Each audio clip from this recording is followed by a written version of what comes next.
मधुसूदन जी 2 दिनों से सो नहीं पा रहे थे। वजह? जब भी सोने जाते कुछ पुरानी बातें याद आ जाती। अयोध्या की बातें। वह एक गरीब परिवार से थे। 20 साल पहले घरवालों ने अयोध्या भेजा था पढ़ने के लिए। साकेत महाविद्यालय में उन्हें प्रवेश मिल गया। वहीं एक आश्रम में रहने और खाने की व्यवस्था हो गई।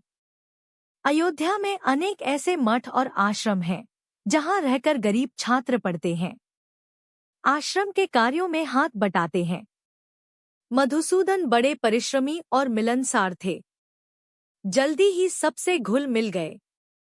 आश्रम के प्रमुख एक स्वामी जी थे।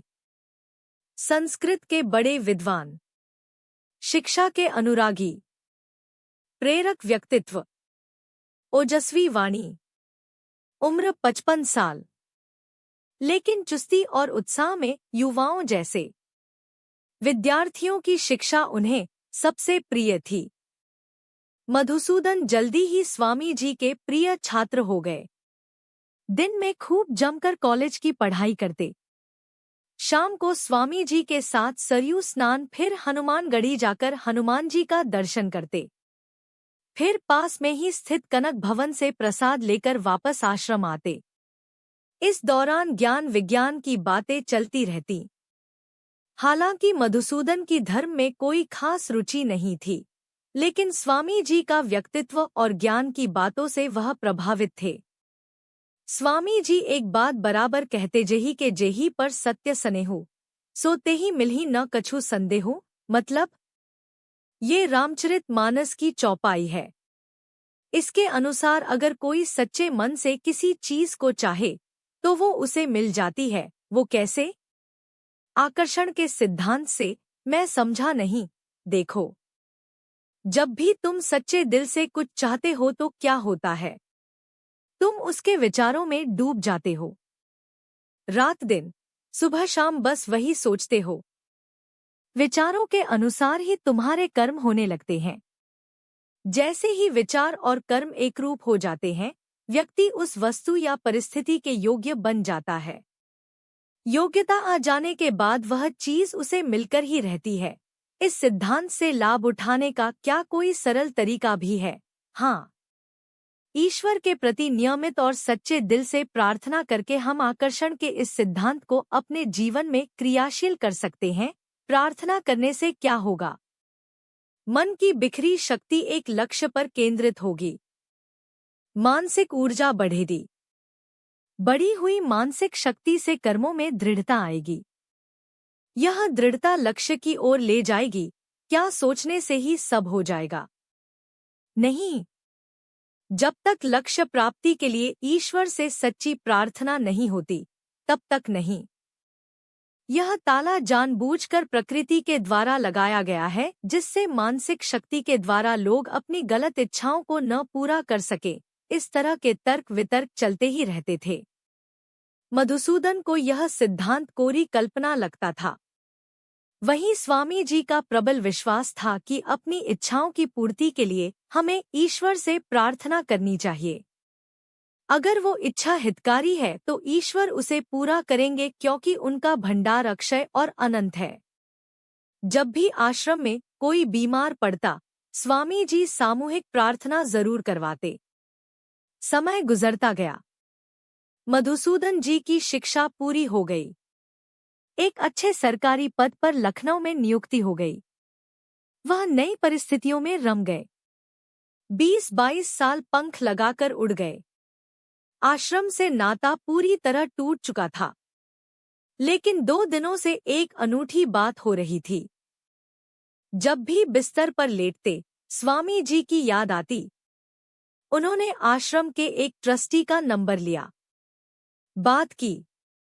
पता चला कि स्वामी जी को कानों से बहुत कम सुनाई देता है। मधुसूदन के मन में इच्छा जगी। स्वामी जी को कान की मशीन, हियरिंग एड, देनी चाहिए। उन्होंने अपने पड़ोस में ही रहने वाले एक विशेषज्ञ चिकित्सक से बात की। उनके बताए पते पर एक ऑडियोलॉजिस्ट से जाकर मिले। कान की मशीन खरीद ली। उसे चलाने और फिट करने का तरीका समझ लिया। रात को घर लौटकर उन्होंने एक फैसला किया, कल अयोध्या जाऊंगा। अगले दिन खूब सवेरे उठे। सुबह 8 बजे वे आश्रम पहुंच चुके थे। उस समय विद्यार्थी सुबह का जलपान कर रहे थे। एक छात्र से बातचीत शुरू हुई। बूढ़े स्वामी जी कैसे हैं? ठीक हैं, लेकिन अब कानों से सुनाई नहीं देता। इलाज हुआ कि नहीं? डॉक्टर देखने आया था। कान की मशीन बोला है। मशीन तो लग गई होगी, अब कैसे लगेगी? अयोध्या या फैजाबाद में वैसी कान की इलेक्ट्रॉनिक मशीन मिली नहीं। लखनऊ में ही मिलती है, लखनऊ से मंगाया नहीं? स्वामी जी कहते हैं, आश्रम का धन विद्यार्थियों के लिए है। अगर वास्तव में उन्हें इस मशीन की जरूरत होगी तो ईश्वर इसे खुद लखनऊ से भेज देंगे। अच्छा, हाँ। हम आश्रमवासी पिछले 3 दिनों से हर शाम को सामूहिक प्रार्थना कर रहे हैं कि ईश्वर स्वामी जी की समस्या का निदान करें। मधुसूदन जी के पूरे शरीर में जैसे कंपन हो रहा था। वह उस विद्यार्थी के साथ स्वामी जी के कमरे में गए। वे बहुत वृद्ध हो चुके थे। स्मृति भी कम हो चुकी थी।